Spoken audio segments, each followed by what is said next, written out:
السلام عليكم ورحمة الله وبركاته. بخصوص شركة يمن موبايل،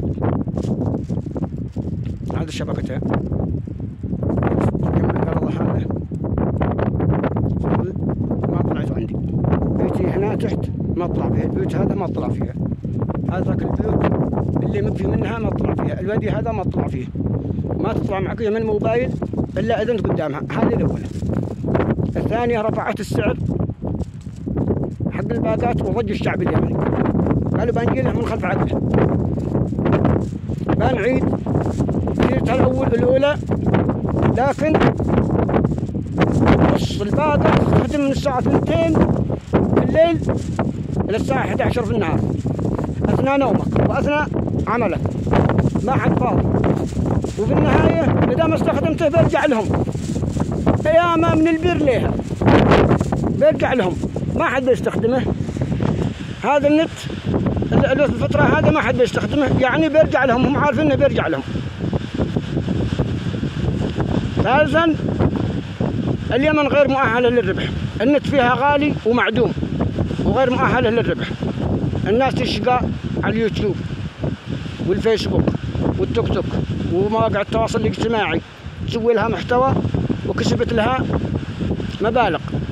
احنا في اليمن هنا ما في، اليمن غير مؤهلة، والنت معدوم فيها، شبه معدوم، والغلاء زي النار، وماشي حاجة تفيد من النت في اليمن. وبدل ما يخسر الإنسان في الشهر وفي الشهرين 60-70 ألف باقات، ياخذ الشاشة ويتابع الأخبار عبر الشاشة. يمن موبايل كسر الشريحة، باقي معي هذه الشريحة، معي فيها نت، بغلقها إن شاء الله الليلة وبكسرها. يمن موبايل ما حصلت من يردعها، ما حصلت من يحكمها. اليمن حمل، كل شركة تعمل على كيفها، تقرر اللي بتقرر، التاجر يقرر الأسعار من راسه، الشركات تقرر كل شيء من راسها. اليمن حمل، لو في ضبط ما كان ضحكت علينا شبكة يمن موبايل. هذه ضحكة سوتها وجات للشعب اليمني من خلف عقله. هذا يعني عمل نصب واحتيال قبل يا قبل عيني عينك. من الذي فاضي يا شعب اليمن يتابعها من الساعة 2 إلى الساعة 11 في النهار؟ من الذي فاضي يتابعها وهو راقد أو يتابعها وهو في عمله؟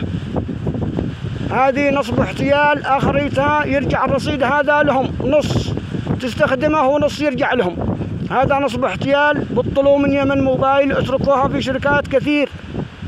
وتحياتي للجميع، ومن هو حر ابن حر، والله ما تقدر تمشي عليه ضحكة يمن موبايل. هذا الضحكة الكاذبة، هذه النصابة، هذا نصب واحتيال، وهذه عميلة. أنا من هنا اتهمها أنها عميلة، ويجب يعني التعامل معها بنظام وقانون. وهذا قراري أنا من راسي، وتحياتي للجميع، والسلام عليكم ورحمة الله وبركاته.